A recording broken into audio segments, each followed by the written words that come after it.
ప్రశ్న రావణ్ చేసినటువంటి వ్యాఖ్యలు పెద్ద దుమారాన్ని రేపినటువంటి నేపథ్యం, ముఖ్యంగా కేసులు కూడా నమోదైనటువంటి నేపథ్యంలో మరోవైపు అయితే మాత్రం జనసేన నాయకులు తీవ్రంగా మండిపోతున్నటువంటి పరిస్థితులు అయితే ఉన్నాయి. రాష్ట్ర వ్యాప్తంగా మొత్తం ప్రశ్న రావణ్ చేసినటువంటి వ్యాఖ్యలు పెద్ద దుమారాన్ని రేపుతున్నటువంటి నేపథ్యంలో మరి అనంతపురంలో జన సైనికులు సైతం కూడా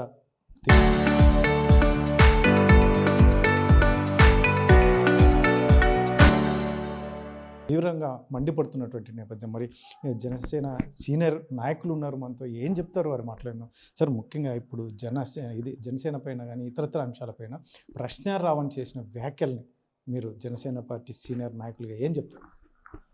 ప్రశ్న రావణ్ అనే ఒక వ్యక్తి వాస్తవంగా చెప్పాలంటే వాడిది ఒక మనిషి మానవ జన్మ పుట్టకే కాదని మేము అంటున్నాం. ఎందుకంటే గత 2-3 సంవత్సరాల నుంచి కూడా మేము ఆయన యూట్యూబ్ ఏవైతే ఆయన వీడియోస్ అన్నీ చూస్తూ ఉన్నాం. అతనికి మత పిచ్చి ఎక్కువ ఉండొచ్చు. ఆయన మతం మీద ప్రేమ అభిమానం ఎక్కువ ఉంటే అతని మతం గురించి ప్రచారం చేసుకోమనండి, మతం గొప్పతనాన్ని తెలియజేయమని చెప్పండి. సనాతన ధర్మాన్ని మాట్లాడడం, హిందూ దేవుళ్ళని మాట్లాడడం, హిందూ దేవుళ్ళ ఆడోళ్ళ గురించి కించపరుస్తూ మాట్లాడడం, అతనికి సంబంధించిన మతం మీద అనేకమైన విపరీతమైనటువంటి ప్రేమ అభిమానం గౌరవం ఉండొచ్చు, దాంట్లో తప్పులేదు. ఎప్పుడు కూడా ఎక్కడ కూడా ఇస్లాం మతంలో కానీ, క్రైస్తవ మతంలో కానీ, హిందూ మతంలో కానీ వాళ్ళ మతాన్ని ప్రేమించమని చెప్పి ఇతర మతాలని అభిమానించమని ఉంది. అయితే ఈయన మతం మీద ప్రేమ ఉంటే ఆ మతం గొప్పతనాన్ని తెలియజేసుకోమనండి, ఆయన ప్రచారం చేసుకోమనండి. అంతేగాని ఇతర మతాలని విద్వేషిస్తూ ఆ మతానికి సంబంధించిన వాళ్ళని రెచ్చగొడుతూ కించపరుస్తూ వాళ్ళని బాధకు గురి చేస్తున్నటువంటి వీడియోలు మనం గత 15 రోజుల నుంచి చూస్తూ ఉన్నాం. నిజంగా ఇటువంటి వాళ్ళకి శిక్ష పడాల్సిందే. ఈయన వాంటెల్లి టార్గెట్ చేసుకొని హిందూ మతాల్ని, హిందూ దేవతల ఆడవాళ్ళని కించపరుస్తూ మాట్లాడుతున్నాడు. నిజంగా ఇది చాలా అవాంఛనీయ విషయం, అసలు ఘోరమైన విషయం ఇది. వాస్తవంగా ఇతను ఖచ్చితంగా ఈ శిక్షకి అర్హుడని చెప్పి మేము భావిస్తున్నాం. అలాగే ఎప్పుడు కూడా మన జనసేన అధినేత పవన్ కళ్యాణ్ గారు చెప్తూ ఉంటారు పదే పాలనాపరమైన విధానమైనటువంటి ప్రశ్నలు వేయండి, దానికి మేము సమాధానం చెప్తాం అంటున్నారు. వీరు పదే పవన్ కళ్యాణ్ గారిని టార్గెట్ చేస్తూ, పవన్ కళ్యాణ్ గారిని కించపరుస్తూ అనేక మంది మాలాంటి పవన్ కళ్యాణ్ గారి అభిమానుల్ని, హిందూ మతస్థుల్ని కించపరిచేలాగా మాట్లాడుతున్నారు. ఇది తప్పు. అలాగే ఇప్పుడు చూస్తున్నాం, మనం రాష్ట్ర ప్రభుత్వం చేస్తున్నటువంటి అభివృద్ధిని ఓర్చలేక కావాలనే ఈ యొక్క మత కార్డు, కుల కార్డు తీసుకొని వచ్చే ప్రయత్నం చేస్తున్న ప్రతిపక్షాలు. గతంలో కూడా మనం చూసాం, వాళ్ళ నాన్నగారు వైఎస్ఆర్ రాజశేఖర రెడ్డి గారు అవసరమైనప్పుడు కుల కార్డు, మతం కార్డు తీసుకొని వస్తారు. అదే రాజకీయాలు ఈయన కూడా చేస్తున్నారు. వీటన్నింటి ప్రజలందరూ కూడా గమనిస్తూ ఉన్నారు. వాస్తవమే అవాస్తవమేదని. వీళ్ళకు 170 సీట్ల నుంచి 11 సీట్లకు వచ్చినాక బుద్ధి లేదు. వీళ్ళు రాజకీయాల నుంచి వైదొలిగేంత వరకు ప్రజలైతే వీళ్ళని ఊరికే వదిలిపెట్టరు.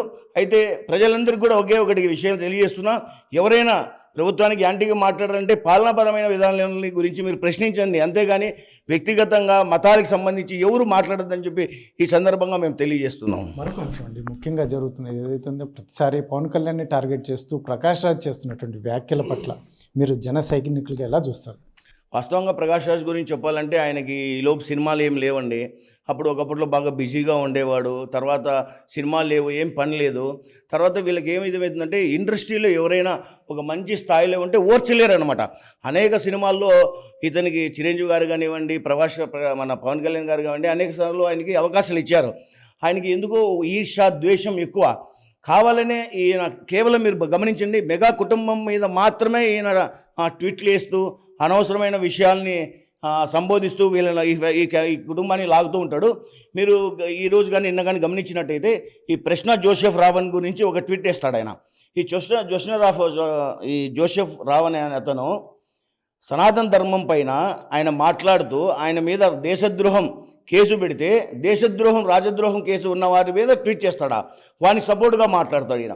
అసలుకి ఇతనికి రాజ్యాంగం తెలుసా ఏమనేది మేము ఈ సందర్భంగా మీకు తెలియజేస్తున్నాం. తర్వాత ప్రకాష్ రాజుకు ఒకటే సూటి ప్రశ్న, నువ్వు ఏదైనా ప్రజలకి సేవ చేసింటే దాని గురించి తెలియజేయి. పవన్ కళ్యాణ్ గారు అనేక మంది కుటుంబాలని ఆదుకుంటూ ఎంతో ఆయన కష్టార్జితంతో ఆయన అనేక మంది సహాయం చేస్తూ ఉన్నాడు. పవన్ కళ్యాణ్ గారి మీద ఈశ్వదేశాలు పక్కన పెట్టి వీలైనంత ప్రజాసేవ చేయాలని చెప్పి ఈ సందర్భంగా ప్రకాష్ రాజుకి తెలియజేస్తున్నాం. సరే ఏం చెప్తారు సార్ ఇప్పుడున్న సిచ్యువేషన్లో ప్రశ్న రావడం అంశం రాష్ట్ర వ్యాప్తంగా సంచలనం రేపినటువంటి నేపథ్యం ఇప్పటికైతే కేసులు నమోదయ్యాయి అంతా బాగానే ఉంది కానీ మీరైతే జన సైనికులు మేము వదిలిపెట్టమన్నట్టుగా కామెంట్ చేస్తున్నటువంటి నేపథ్యం ఎలా ఉంటుంది రేపొద్దున పరిస్థితులు ఎలా ఉంటాయి? మనం చూస్తున్నాం ఎవరైతే ఈ ప్రశ్న ఈ జోసఫ్ ఉన్నారో మొదటి నుంచి కూడా ఈయన మాట్లాడిన యూట్యూబ్లో ఆయన అంశాలు కానీ వివాదాస్పదంగా ఉన్నాయి. ప్రతి ఒక్కరూ వాళ్ళ మతాన్ని గౌరవించుకోవాలా, పరాయి మతాన్ని కూడా గౌరవించాలి. అదేవిధంగా మీ మతాన్ని నువ్వు ప్రేమించు, పరాయి మతాలను గౌరవించు, ఆ దూరంలో వెళ్ళాలి. కానీ పరాయి మతాలు దేవుల్ని కించపరుస్తూ లేదు ఏదైతే ఆడదేవతలు ఉన్నారో వాళ్ళని హీనంగా మాట్లాడుతూ ప్రజల్ని రెచ్చగొడుతూ లేకపోతే కొంత ఎవరైతే ఆయనకి లైక్ మైండెడ్ పీపుల్స్ ఉన్నారో వాళ్లకు ఫేవర్గాను చేసే ప్రయత్నం చేస్తున్నాడు. ఇది ముమ్మాటికి తప్పు. ఏదైతే ఉందో ఈ జోసఫ్ ఎవరైతే ఈ ప్రశ్న జోసఫ్ ఉన్నాడో ఆయన చేసిన పద్ధతి కానీ వ్యవహారం కానీ ఫస్ట్ నుంచి తప్పు. ఆయనకి ఈరోజు ప్రకాష్ రాజ్ లాంటి వ్యక్తులు తోడవుతారంటే ఇది చాలా విడ్డూరంగా ఉంది. ప్రకాష్ రాజ్ని మేము ఎంతో గౌరవిస్తాం, అనేక సినిమాల్లో ఆయన చేసిన యాక్టింగ్ని 100% మేము గౌరవిస్తాం. అటువంటి విలువలు మహోన్నతమైన వ్యక్తి అనుకున్నాం మేము ప్రకాష్ రాజ్ గారు. ఎందుకంటే ఆయన క్యారెక్టర్ పరంగా అంత గొప్ప పాత్రలు చేశారు. అటువంటి వ్యక్తి ఈరోజు ఒక దేశద్రోహం, ఖచ్చితంగా 100% ద్రోహమే. ఏదైతే కులాల మతాల మధ్యలో కించపరిచే విధంగా చేస్తారో, దేశ సమగ్రతకు ఉనికికి ఈరోజు భంగం కలిగించే విధంగా ప్రవర్తిస్తున్నారో అలాంటి వాళ్ళ మీద ఎవరైనా సరే వాళ్ళు ఖచ్చితంగా కేసు కట్టాల్సిందే. పవన్ కళ్యాణ్ గారు చెప్పినా, నరేంద్ర మోడీ గారు చెప్పినా, ఇంకొకరి ఇతరులు ఎవరు చెప్పినా కూడా ఫస్ట్ చెప్తున్నారు ఖచ్చితంగా మీకు స్వేచ్ఛ ఉంది. ఏదైతే మనకి ఇండియన్ కాన్స్టిట్యూషన్ మాకు వాక్ స్వేచ్ఛనిచ్చిందో అది ఎంతవరకు అంటే అద్దు దాటకూడదు, ఇంకొకరి అభిప్రాయాలకి ఇబ్బంది కలగకూడదు. నీ స్వేచ్ఛను వెళ్ళబుచ్చు, మీరు ఏదైనా చెప్పండి, మీ అభిప్రాయాలు మీరు వెళ్ళబుచ్చండి. అంతేగాని ఎదుటోళ్ళు హట్ అయ్యేటట్లుగా ఏరే మతాలు కులాలు కించపరిచే విధంగా మాట్లాడకూడదు. అదే అంశాన్ని చెప్తున్నారు. నిజంగా ఈయన ఎందుకో ప్రశ్న జోసఫ్ మనకు చూస్తుంటే ఫస్ట్ నుంచి జరుగుతుంది ఏంటంటే, ఒకవైపు అటు బీజేపీని కార్నర్ చేస్తున్నారు. బీజేపీకి ఏదైతే ఈరోజు వారధిగా ఉన్నాడో ఇప్పుడు చంద్రబాబు నాయుడుకు లేదు, అటు బీజేపీకి పవన్ కళ్యాణ్ గారు ఒక మన పవనుడు అంటే జస్ట్ లైక్ ఒక ఆంజనేయ స్వామి లాగా ఈరోజు వారధి కట్టి ఈరోజు భారతదేశంలోనే ఈరోజు బీజేపీ గవర్నమెంట్ ఫామ్ అయిందంటే పవన్ కళ్యాణ్ గారు కూడా ఒక కారణం దాంట్లో. అటువంటి వ్యక్తుల్ని కించపరిచే విధంగా లేకపోతే వాళ్ళని టార్గెట్ చేస్తూ వాళ్ళ కుటుంబ సభ్యులు టార్గెట్ చేస్తూ ఇటువంటి వ్యాఖ్యలు చేయడం చాలా దురదృష్టకరం. ఖచ్చితంగా నాట్ ఓన్లీ ప్రశ్న జోసఫ్, ఎవరైనా కూడా ఇటువంటి వ్యాఖ్యలు చేసినా, ఇటువంటి సంస్కృతిని ఎంకరేజ్ చేసినా వాళ్ళపైన దేశద్రోహం కేసులు కట్టాల్సిందే, ఖచ్చితంగా వాళ్ళకి శిక్ష పడాల్సిందే. ఇది జనసేన తరఫున మేము డిమాండ్ చేస్తున్నాం. మరొక అంశం ఇప్పుడు మరొకసారి చర్చ జరుగుతున్నటువంటి సుగాలి ప్రీతి అంశం, దీన్ని ఎలా చూస్తారు? ఎందుకంటే గతంలో ఎప్పుడూ జరిగిపోయినటువంటి అంశం, చాలా రకరకాల కోర్టులో కావచ్చు ఎంక్వైరీలు జరిగాయి. ఇప్పుడు మరొకసారి తెర మీదకి రావాల్సిన అవసరం ఏంటి? అసలు ఏం జరుగుతుంది? అసలు సుగాలి ప్రీతి కేసు 2017లో జరిగింది. అప్పుడు టీడీపీ ప్రభుత్వమే ఉంది. సిట్కి ఇచ్చింది కేసు. సిట్కి ఇచ్చిన తర్వాత అక్కడ కొన్ని ఆధారాలు వచ్చాయి. అప్పుడు కొంతమంది ముద్దాయిల్ని దాంట్లో కేసులో చేర్చారు. కేసులో చేర్చిన తర్వాత అప్పుడు సమ్ ఎంక్వైరీ జరిగింది. అందులోపల ఎలక్షన్ వచ్చిన తర్వాత ఈ అంశం పవన్ కళ్యాణ్ దృష్టికి వెళ్తే మా కూతురుకి అన్యాయం జరిగింది, మా కూతుర్ని ఇట్లా రేప్ చేసి చంపేశారు, మేము ఇట్లా ఈ విధంగా కేసులు కట్టారు. గత ప్రభుత్వం 17లో ప్రభుత్వం కావచ్చు, ఇప్పుడు ఉన్న ప్రభుత్వం కదా ఇట్లా కేసులు కట్టి మమ్మల్ని ఇస్తున్నారు ఈ అంశాన్ని మాట్లాడితే అంటే పవన్ కళ్యాణ్ గారు చాలా బాధపడి ఆ రోజు ఏడ్చేశాడు చిన్న కూతురుని పట్టుకొని. మనం చూసాం బాగా అన్ని వీడియోలు సోషల్ మీడియాలో. ఏడ్చేసి ఒక ఆడబిడ్డకి ఇంత అన్యాయం జరుగుతుందా, నా బిడ్డకు జరిగితే కూడా ఏం చేస్తాడో, తన బిడ్డకు జరిగింటే ఏం చేస్తాడో ఆ విధంగా వచ్చి కర్నూలులో పెద్ద సభ పెట్టి ప్రపంచాన్ని తెలియజేశాడు. ఆ తర్వాత ఏం జరిగిందో కానీ మన రాష్ట్ర ప్రభుత్వం ఆ రోజున్న జగన్ ప్రభుత్వం ఒక జీవో ఇచ్చింది. ఆ జీవో ఇచ్చి దాన్ని హోల్డ్ చేసింది. మేము సిబిఐకి పంపిస్తున్నామని చెప్పారు కానీ మాట వరుసగా అది ఎక్కడ పంపలేదు. ఆ క్రమంలో ఏం చేశారు, టోటల్గా అప్పుడు ఏదైతే ఆధారాలు ఉన్నాయో ఆధారాలను చెడిపే కోసమో ఏం కోసమో సుగాలి ప్రీతి వాళ్ళ అమ్మని పిలిపించుకున్నారు. ఆమె she has also Reddy community, వాళ్ళ భర్త నాయక్, ఇద్దరికి కలిసి అప్పుడు పిలిపించుకున్నారు. దాదాపు డబ్బు కొద్దిగా 25 లక్షలు 30 లక్షలు గవర్నమెంట్ సహాయం చేసింది. తర్వాత ఆ నాయక్ ఎవరైతే సుగాలి ప్రీతి తండ్రికి రెవెన్యూ డిపార్ట్మెంట్లో ఉద్యోగం ఇచ్చింది. తర్వాత 5 ఎకరాల పొలం ఇచ్చింది, గవర్నమెంట్ పొలం కర్నూలు జిల్లాలో. ఇచ్చిన తర్వాత ఆ టైంలో వాళ్ళని మచ్చిక చేసుకోను లేకపోతే ఇంకోటి చేసుకోను ఆధారాలన్నీ చెడిపేశారు.